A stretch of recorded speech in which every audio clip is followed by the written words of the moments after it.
Ganda na? Hello. Maganda na yung pader nyo? Apo. Apo. Ang ganda na ah! Oh! Ang ganda na ah!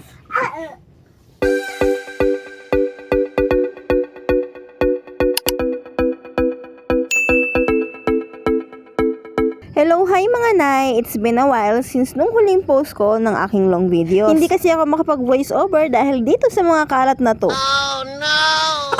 Dahil medyo naging busy nga nitong mga nakaraang linggo bago nga magpasko. Eto at saan na makmak na kalat nga ang tumambad sa akin. Palibasa lagi nga akong wala sa bahay. Napabayaan ko na nga at hindi na nakapag-asikaso. Kaya naman since tapos na yung Christmas party ng aking pangalawa, eto nga at operation linis ng bahay nga muna ang nanay nyo ngayon. Ganyan nga kasi talaga ako kapag medyo busy ako sa labas. Hindi ko nga maisabay yung gawain sa bahay kasi medyo nai-stress ako kung paano ko nga i-manage yung aking oras. Minsan nga kapag pupunta dito yung nanay ko talaga sermonan ako na ano ba yan? Ang kalat-kalat naman ng bahay mo. Paano ba naman kasi? Siyempre maglilinis ka dito sa kwarto. Tapos may mga kasama ka maliliit na bata. Eh di pag nakapaglinis ka, siyempre matutuwa ka kasi nga nakapaglinis ka na sa kwarto. Tapos papasok yung mga batang mababae. Hindi mo naman mapigilan kasi nga mga bata. Malingat ka lang saglit, talaga naman yung kalat. Hindi mo na maintindihan kung saan na nanggaling.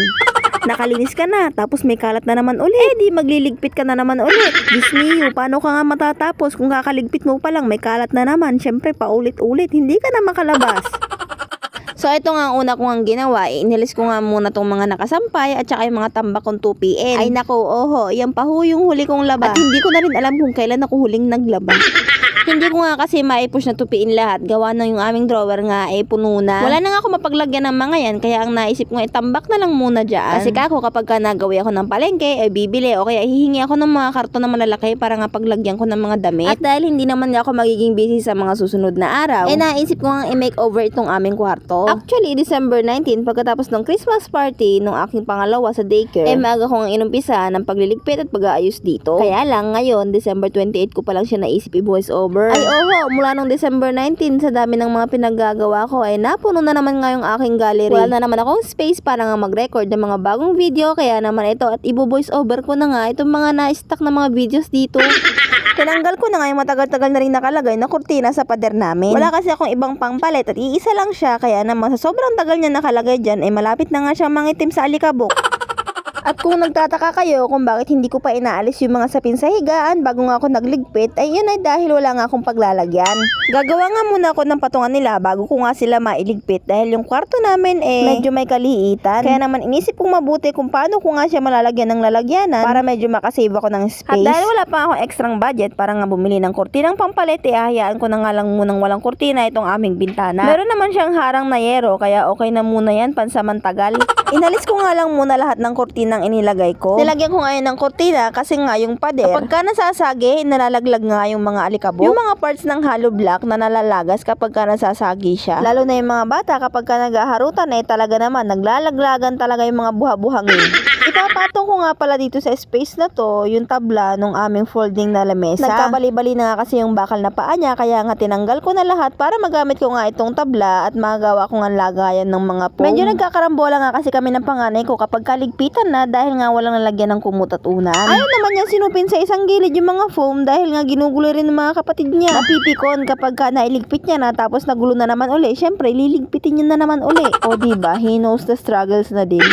Kaya naman for the panday nga ang nanay nyo, nang hiram na nga lang ako ng martilyo kila papa kasi nga yung martilyo namin dito sa bahay dala-dala nga ni bossing dahil gamit niya nga yung pantrabaho. Kaya nga naisip ko kapag medyo nakaluwag-luwag talaga bibili nga ako ng sarili kong gamit dito para nga hindi ako hiram ng hiram. Ang hirap din kasi kapag mag-isa ka dito sa bahay tapos wala kang sariling gamit, syempre paroon parito ka kung kanino ka manghihiram, minsan wala kang mahiram syempre. Ang hirap nga rin naman manghiram, lalo na kapag natapat na nasira nga yung isang gamit, ay nako, bayad ka nang wala sa oras talaga. Imbis na ibinili mo na lang ng sariling gamit yung pinambayad mo, hindi nga ganoon dahil nga nakasira ka ng gamit ng iba. Oh my God! Anyway, ito nga at napanday ko na nga yung lagayan ng mga unan at ng mga sapin. Kaya inumpisan ko na nga rin silang iligpit at ipatong na rin dito para nga mabawasan yung kalat at mga abala sa aking ginagawa. Kahit medyo nakakapagod, nakakasatisfy nga rin yung ginagawa ko kasi kahit papano unti-unti ngang nalilinis at nababawasan yung mga kalat na nakakapagpa-stress nga sa aking mata. By the way, mapunta naman nga tayo dito sa mga laruan. Natutuwa nga ako dahil ang dami-dami nga nagbibigay sa kanila ngayon ng mga laruan. Pero sa kabilang banda, nai-stress nga rin ako dahil nga ganito. Tuwing ligpitan, nagkakarambola nga kami kung sino nga magliligpit nitong kanilang ikinala. Paano kapag binilinan ko na kung sino magliligpit, ay nako, ang tatlong itlog nagtuturuan na. Kesyo hindi naman daw sila yung nagkalat nito, hindi naman daw sila yung naglagay ng ganito ganyan. Ay Diyos mio, pero lahat naman sila naglalaro. Buti na nga lang at sa kalagitnaan ng aking paglilinis, naisip nga kong tulungan ni Kuya Vil. Pinagbubukod ko kasi ang maliliit sa malalaking laruan para naman kapag kinuha nila, madali nga nila makuha. At pagkatapos ko nga nailigpit yung mga kalat sa sahig dito sa higaan ng mga bata, dito naman nga ako nailigpit sa aking higaan. Inalis ko nga lang uli yung mga inilagay kong gamit kanina para naman mailigpit ko naman itong mga foam. Kanina talaga nung hindi pa ako nag-uumpisa, hindi ko talaga malaman kung saan ako banda mag-uumpisa sa dami nga ng kalat. Pero natutuwa nga ako dahil kahit paano, malaki-laki na nga rin yung nalinis ko. Pagkatapos ko ang alisin yung mga nakaharang sa sahig, ito nga at wawalisan ko naman. Pagpasensya nyo na nga pala yung aking pangmalakasang walis dahil wala pa akong extrang budget para bumili ng bago. Oh, wag niyong ismulin yan kasi kahit ganyang kaliit yan, marami-rami pa rin nalilinis yan. Excuse na lang din sa mga lumilipad na alikabok, Diyos mio. Yes! Medyo marami nga kasi yung nalalaglag mula sa pader namin dahil nga hindi ito naka-finish. Kaya naman yung mga alikabok talaga namang parot pa rito. Yung sapin nga pala ng sahig namin, tolda nga lang. Hindi pa rin kasi nagkakaroon ng extrang budget para nga makabili ako ng linoleum. Pero malay nyo, baka sa susunod na mga araw, makita nyo na nga rin na binablog ko na nagpapalit na nga rin ako ng linoleum. Oy, malay nyo naman, hindi malabong mangyari yon. Ayan nga mga naka-black bag na yan. Yan nga yung kasama nung binigay sa mga bata ng mga laruan. Ayan naman mga yan, mga damit nga. Pero hindi ko pa nakakalkal dahil nga sa dami ng kalat dito sa bahay, ayoko nang maidagdag pa yan. Saka ko na nga lang siya bubuklatin kapag nailigpit ko na nga lahat ng kalat dito sa loob. At nalabhan ko na yung sandamakmak kong tambak na labahan. Magaganda pa kasi yung laman ng mga yan at pwede pa nga siyang gawing pangbenta. Kaya ang naisip ko, lalabhan ko nga muna bago ko siya i-post. Ang kaso, paano ko nga siya lalabhan kung ang dami ko pang tambak na labahan? Kaya stock nga muna siya dyan at saka ko na nga siya aasikasuhin kapag naayos ko na nga yung mga dapat kong ayusin dito sa bahay. At nung natapos ako makapagwalis, inalis ko nga tong mga nakausling mga semento dito sa aming pader. O diba, saan ka pa, nagwalis na tapos nagdagdag na naman uli ng walisin. Diyos mio, dapat kasi kanina mo pa yan naisip, di nagwalis ka na naman uli. Dahil nga inalis ko yung aming mga kortina, naisip ko nga ilagay na yung nabili ko nga mga wall bricks sa Shopee. Nasamantalayan ko na nga maglagay habang tulog yung mga bagets kasi nga pagising sila, naku po, siguradong makikikarambola at makikiagaw nga sila sa ginagawa ko. Na-order ko nga pala to sa Shopee na may 70% off, kaya naman yung 30 pieces, nabili ko nga lang ng 165 yata.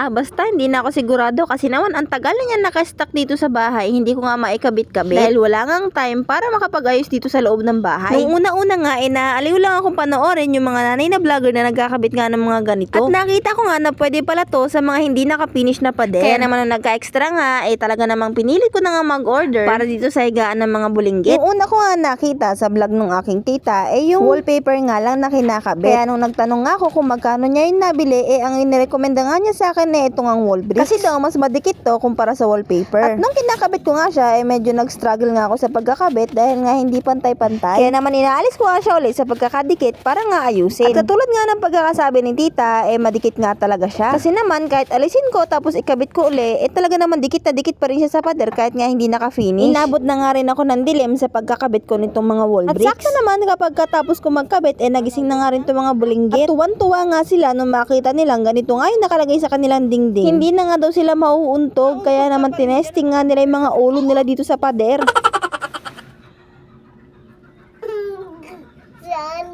Sanin na. Natin na. Ito. Ano, ang galing na? Ha? Ha, Ambet? Ow. Sana gunting. Hoy, hindi aakyat. Masisira yan. Mama, sana guntingin mo. Hayaan mo siya dyan. Kasha. Bet.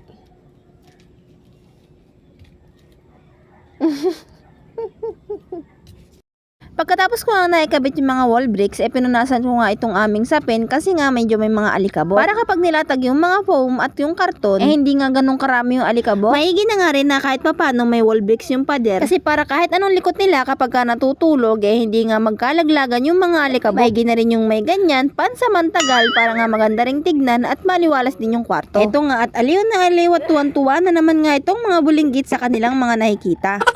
30 pieces nga lang yun na order ko at kulang pa nga dahil nga medyo short pa yung budget natin. Kaya naman kapag ka nakaluwag-luwag, order nga uli ako para naman hanggang dun sa may higaan ko. Malagyan ko nga rin dahil nga yung mga alikabok sa pader, konting sagi lang nagkakalaglagan na nga sila.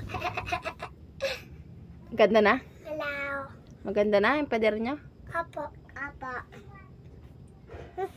Ang ganda na ah! Oh! Ang ganda na ah! Nalagyan mo dito na nga lang kanina? Para walang takas?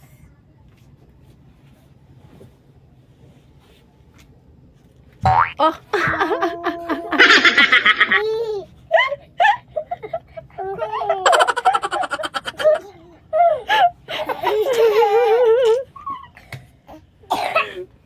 Palibhasa kasi alam nilang may sapin yung pader. Akala nga nila hindi na sila mauuntog kaya naman pinanindigan nga nilang i-testing yung mga ulo nila sa pader. Diyos mio.